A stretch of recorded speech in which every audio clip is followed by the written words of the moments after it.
오늘 본문 앞의 내용을 보시면 야곱이 형에게서 장자권을 그리고 아버지 이삭에게서 장자의 축복을 받아내었다는 것을 알 수 있습니다. 그런데 그 과정은 정당하지 않았습니다. 형과는 장자권과 비교할 수 없는 팥죽 한 그릇으로 거래를 하였고 아버지 이삭을 상대로는 어머니와 함께 아버지를 속임으로 장자의 복을 받아냈습니다. 이 과정에서 야곱은 단 한 번도 하늘을 바라보지 않았습니다. 장자의 복은 하나님이 주시는 복임에도 불구하고 하나님께 구하지 않았습니다.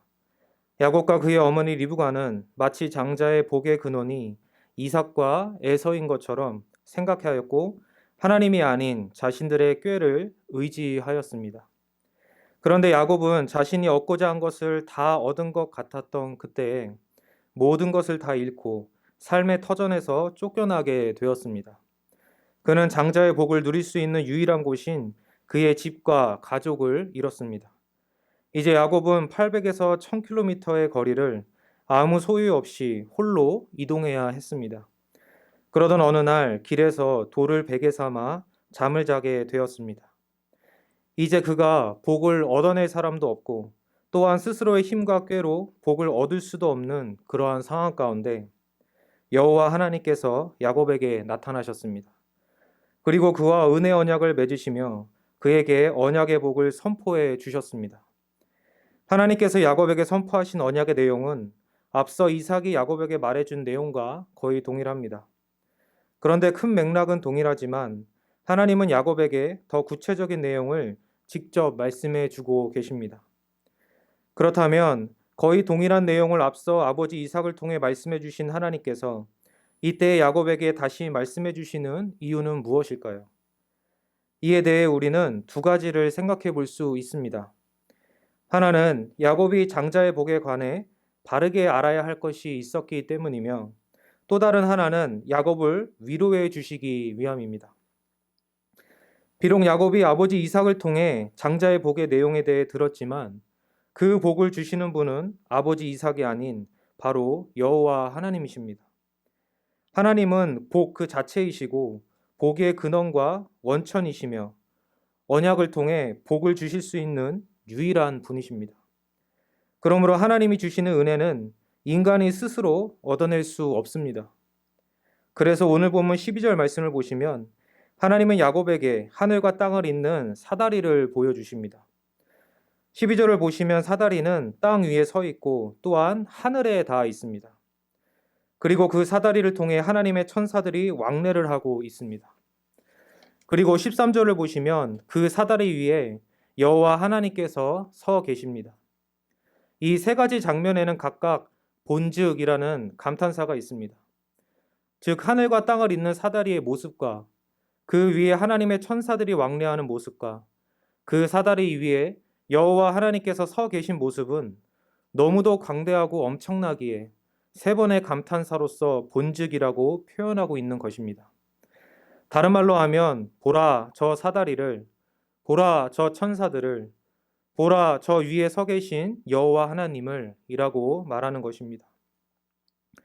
이러한 광경을 보여주신 하나님은 13절을 보시면 이제 자신을 여호와라고 선포하십니다. 그분이 여호와시라는 것은 우리에게 하나님이 자존하시는 분임을 알려줍니다. 하나님이 자존하시다는 것은 하나님이 절대적이시고 불변하시며 무한하시고 영원하시며 편재하시고 유일하시며 전지하시고 전능하시며 무한히 선하고 거룩하고 의로우신 분이라는 것을 의미합니다. 즉 하나님은 절대적으로 완전하신 분입니다. 절대적으로 완전하신 하나님은 지극히 복된 분입니다. 하나님은 절대적으로 완전한 안식이시며 영원한 평화이십니다. 그러므로 하나님은 자기 자신의 복됨이며 자신 안에서 안식하고 평화를 누리십니다. 그러므로 하나님은 복됨과 동일한 자신을 절대적으로 사랑하십니다. 그러므로 하나님은 하나님 자신뿐만 아니라 하나님의 형상으로 창조된 우리에게도 복 그 자체입니다. 우리가 얻어야 할 복은 바로 하나님입니다. 우리의 가장 중요한 사랑의 대상은 바로 하나님입니다. 우리가 안식할 수 있는 유일한 품은 하나님 아버지의 품이며 우리가 평화를 누릴 수 있는 유일한 장막은 바로 하나님이십니다. 우리가 하나님의 형상으로 창조된 것은 바로 이러한 하나님을 누리기 위함입니다. 하나님은 이러한 자신을 우리에게 주시기 위해 우리를 하나님의 형상으로 창조하셨고 우리와 언약을 맺으셨습니다. 야곱에게 주어진 장자권은 야곱이 개인적으로 소유하여 자신만이 누리는 그 무엇이 아니라 야곱을 통해 그의 후손에게까지 주어지는 하나님의 자녀가 되는 복입니다. 하나님의 자녀가 된다는 것은 바로 복 자체이시고 복의 근원이신 하나님을 언약 가운데 소유하는 것을 의미합니다. 그래서 13절에서 하나님은 자신을 아브라함의 하나님, 이삭의 하나님으로 소개하십니다. 하나님은 자신이 마치 그들의 소유가 되시는 것처럼 표현하십니다. 즉 언약은 하나님을 자신의 하나님으로, 자신의 아버지로 소유하는 것입니다. 관계적으로 자식이 아버지를 소유하듯이, 아내가 남편을 소유하듯이 그렇게 관계적으로 소유하는 것입니다. 이것이 우리에게 주어진 가장 큰 복이며 영광입니다. 그래서 하나님은 아브라함에게 아브라함아 두려워하지 말라. 나는 내 방패요 너희 지극히 큰 상급이니라 라고 말씀하셨고 레위기 26장에서는 나는 너희 중에 행하여 너희의 하나님이 되고 너희는 내 백성이 될 것이니라 라고 말씀하셨습니다. 그런데 오늘 본문 12절의 말씀에 나오는 것과 같이 하늘에 계신 하나님과 땅에 있는 야곱의 격차는 무한합니다. 땅은 아무리 높아도 하늘에 닿을 수 없습니다. 아무리 바벨탑을 높게 쌓는다고 해도 하늘에 가 닿을 수 없고 에베레스트 산이 아무리 높아도 하늘에 닿을 수 없으며 아무리 과학기술이 발전한다고 해도 하나님께서 계시는 하늘을 발견하는 것과 그곳에 가 닿는 것은 불가능합니다. 그러므로 유한한 인간이 무한하신 하나님을 알고 그분과 언약을 맺을 수 있는 유일한 길은 바로 하나님이 우리에게 오시는 것입니다. 야곱은 자신의 깨와 능력으로 하나님이 주시는 복을 얻어내려고 했지만 하나님은 야곱에게 그가 그토록 원하는 복은 오직 하나님만이 주실 수 있음을 알려주십니다. 그래서 하나님은 13절 끝에 내가 너와 내 자손에게 주리니 라고 말씀하시면서 또한 하늘과 땅을 잇는 엄청난 규모의 거대한 사다리를 통해 친히 그 진리를 보여주십니다. 그런데 하나님과 우리 사이의 격차는 존재의 격차뿐만 아니라 죄라는 격차도 있습니다. 하나님은 무한히 선하고 거룩하고 의로우신 분이지만 우리 인간은 아담의 타락 때문에 무한히 선하고 거룩하고 의로우신 하나님을 대적하고 반역하는 악하고 부패하고 불의한 죄인입니다. 로마서 3장 23절의 말씀과 같이 모든 사람이 죄로 인해 하나님의 영광에 이르지 못하게 된 것입니다. 그래서 하나님과 우리 사이에는 무한한 존재의 격차와 죄라는 격차를 해결해 주실 수 있는 중보자가 필요합니다. 본문 12절에 나오는 사다리는 하나님과 우리 사이에 계신 중보자의 존재를 알게 합니다. 하늘과 땅을 연결하는 사다리와 같은 역할을 하시는 중보자는 하나님과 사람 사이에 있다고 하여 하나님과 사람 그 중간의 존재가 아닙니다. 하나님과 사람 사이에 있는 중보자는 하나님이시면서 동시에 사람이십니다. 중보자는 하나님이시기 때문에 하나님의 깊으신 곳을 아시고 하나님의 뜻과 계획을 아시며 그 뜻과 계획을 성취하실 수 있는 능력도 있습니다. 그리고 하나님이 누구신지를 우리에게 알려주실 수 있습니다. 또한 중보자는 참 사람이시기 때문에 우리의 연약함을 아심으로 우리를 체휼하셔서 하나님 앞에서 우리의 모든 것을 대신해 주십니다. 이러한 중보를 위해 참 하나님이신 하나님의 아들 성자께서 인간의 본성을 취하셔서 참 사람이 되심으로 이 땅에 오셨습니다. 이것을 우리는 오늘 본문에서뿐만 아니라 함께 읽은 요한복음 1장 51절 말씀을 통해서도 알 수 있습니다. 요한복음 1장 51절 말씀을 보시면 예수님은 다음과 같이 말씀하십니다. 또 이르시되 진실로 진실로 너희에게 이르노니 하늘이 열리고 하나님의 사자들이 인자 위에 오르락 내리락 하는 것을 보리라 하시니라. 예수님은 나다나엘과 대화하시는 중에 갑자기 자신을 오늘 본문 12절에 나오는 사다리로 소개하십니다.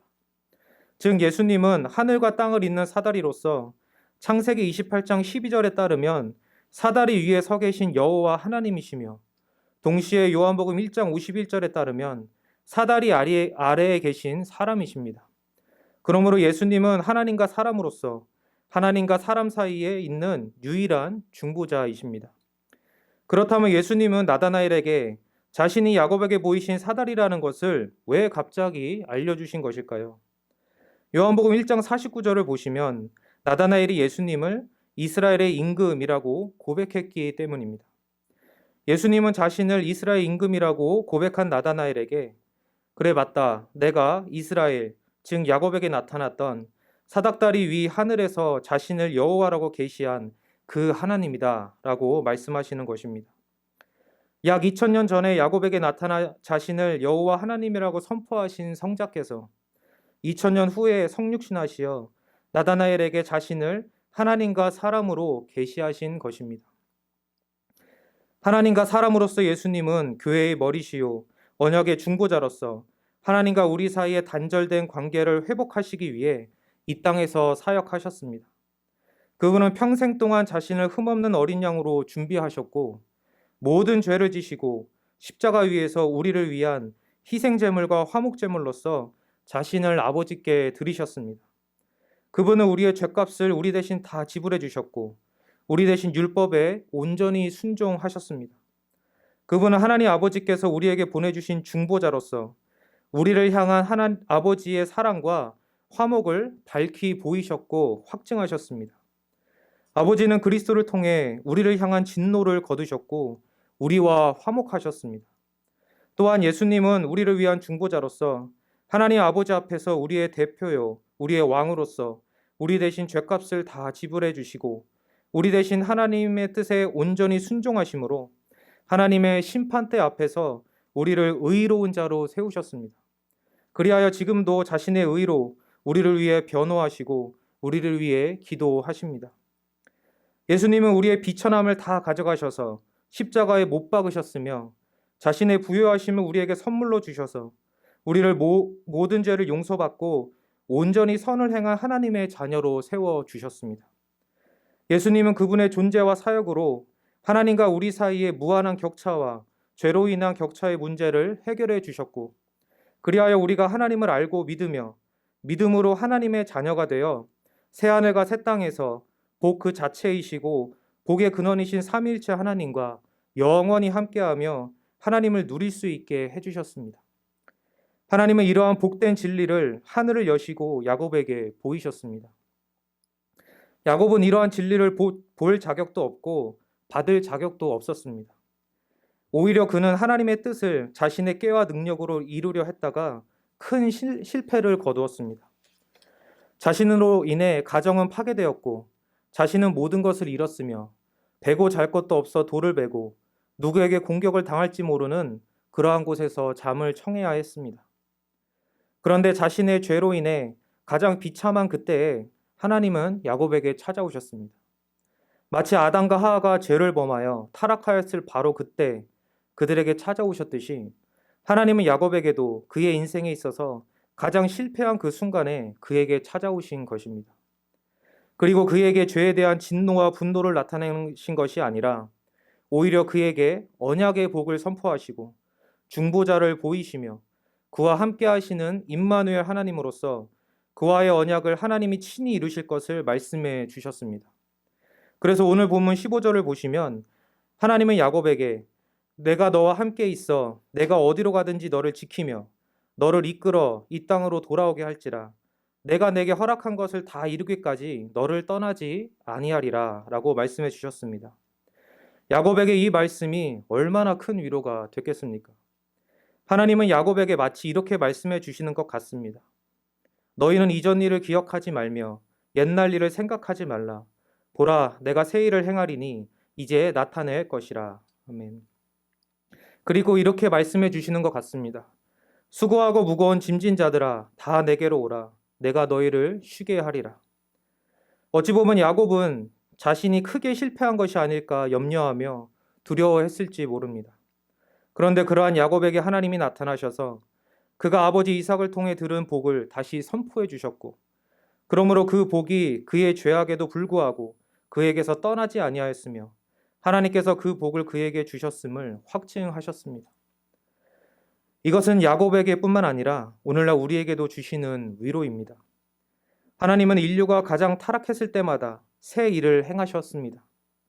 가장 타락한 상황 가운데서 말씀을 부어주셔서 죄인들의 영혼을 새롭게 해 주셨습니다. 역사상 일어났던 영적 대각성은 사람들이 너무도 선하여 은혜를 받을 만한 준비가 되었을 때 발생했던 것이 아닙니다. 인류는 아담의 타락으로부터 지금까지 단 한 번도 하나님의 은혜를 받을 만한 자격이 없었습니다. 늘 타락하였고 늘 부패하였습니다. 그런데 하나님은 때마다 자신의 말씀을 통해 하나님을 아는 지식을 부어 주셨습니다. 그리고 죄인들을 돌이키게 하셔서 믿음으로 그리스도의 의를 받아 누리게 하셨습니다. 그리고 그로 인해 자신의 선하심을 밝히 계시하셔서 하나님을 알게 하셨습니다. 그리고 임마누엘 하나님으로서 중보자 그리스도를 통해 그들과 함께 하시며 선하게 인도하셔서 교회와 세상을 변화시키셨습니다. 지금도 이러한 은혜가 우리에게 필요합니다. 코로나로 인해, 여러 범죄들로 인해, 그리고 교회 안에서 일어나는 여러 죄악들로 인해 그 어느 때보다 혼란스러운 시기이지만, 그렇기 때문에 고린도후서 6장 2절의 말씀과 같이 지금이 은혜 받을 만한 때요, 지금이 구원의 날입니다. 하나님은 이렇게 말씀하십니다. 예레미야 29장 11절에서 14절까지의 말씀입니다. 여호와의 말씀이니라. 너희를 향한 나의 생각을 내가 아나니 평안이요 재앙이 아니니라. 너희에게 미래와 희망을 주는 것이니라. 너희가 내게 부르짖으며 내게 와서 기도하면 내가 너희들의 기도를 들을 것이요 너희가 온 마음으로 나를 구하면 나를 찾을 것이요 나를 만나리라. 이것은 여호와의 말씀이니라. 나는 너희들을 만날 것이며 너희를 포로된 중에서 다시 돌아오게 하되 내가 쫓아보내었던 나라들과 모든 곳에서 모아 사로잡혀 떠났던 그곳으로 돌아오게 하리라. 이것은 여호와의 말씀이니라. 이사야 58장 11절과 12절 말씀입니다. 여호와가 너를 항상 인도하여 메마른 곳에서도 내 영혼을 만족하게 하며 내 뼈를 견고하게 하리니 너는 물된 동산 같겠고 물이 끊어지지 아니하는 샘 같을 것이라. 내게서 날 자들이 오래 황폐된 곳들을 다시 세울 것이며 너는 역대에 파괴된 기초를 쌓으리니 너를 일컬어 무너진 데를 보수하는 자라 할 것이며 길을 수축하여 거할 곳이 되게 하는 자라 하리라. 가장 혼란하고 가장 실패한 것 같은 그때에 하나님은 우리에게 찾아오셔서 하나님을 아는 지식을 우리에게 부어 주십니다. 그리고 우리의 중보자 그리스도 안에서 우리를 향한 하나님의 선하신 뜻은 불변하고 우리의 구원은 견고하며 하나님과 우리의 관계는 흔들리지 않음을 보이십니다. 우리를 고아와 같이 버려두지 않으시고 우리를 품으시고 안으시며 우리를 견고한 반석 위에 세우십니다. 그러므로 우리가 해야 할 것은 이러한 하나님을 굳게 믿고 신뢰하는 것입니다. 그리고 우리에게 부어주신 하나님을 아는 지식을 귀하게 여기며 굳게 믿는 것입니다. 그리고 우리의 아버지이시며 우리의 신랑이시고 우리의 주인이신 삼위일체 하나님을 누리는 것입니다. 그리고 지금도 우리를 위해 중보하시는 그리스도의 의와 그분의 말씀을 의지하여 하나님께 소망을 두고 하나님께 기도드리며 간구하는 것입니다. 빌립보서 1장 6절 말씀과 같이 우리 안에 착한 일을 시작하신 하나님께서 그리스도 예수의 날까지 온전히 이루실 것을 간구하고 빌립보서 2장 13절 말씀과 같이 우리 안에 주신 거룩한 소원을 친히 이루실 것을 기대하며 간구해야 하는 것입니다. 간구하는 자에게 하나님은 자신을 보이시며 하나님의 기쁘신 뜻을 친히 이루실 것입니다. 이러한 누림과 간구가 우리 삶 가운데 풍성하시기를 원하며 하나님의 함께 하심과 새롭게 하심이 우리 안에 풍성하기를 간절히 소원합니다. 기도하시겠습니다. 거룩하고 자비로우신 하나님 아버지, 그리스도를 통해 우리의 구원을 위한 모든 것을 친히 다 성취하시고 우리와 함께 하시며 그 의의를 우리 것 삼으시고 우리를 천국으로 인도해 주시니 진실로 감사드립니다. 우리가 어떠하든 우리를 지켜주시고 우리에게 허락된 것을 다 이루시기까지 우리와 함께 하시고 떠나지 아니하시는 하나님을 기뻐하고 즐거워하며 감사하고 신뢰하고 의지하는 우리가 되게 하여 주옵소서. 감사드리며 거룩하신 주 예수 그리스도의 이름으로 기도드립니다. 아멘.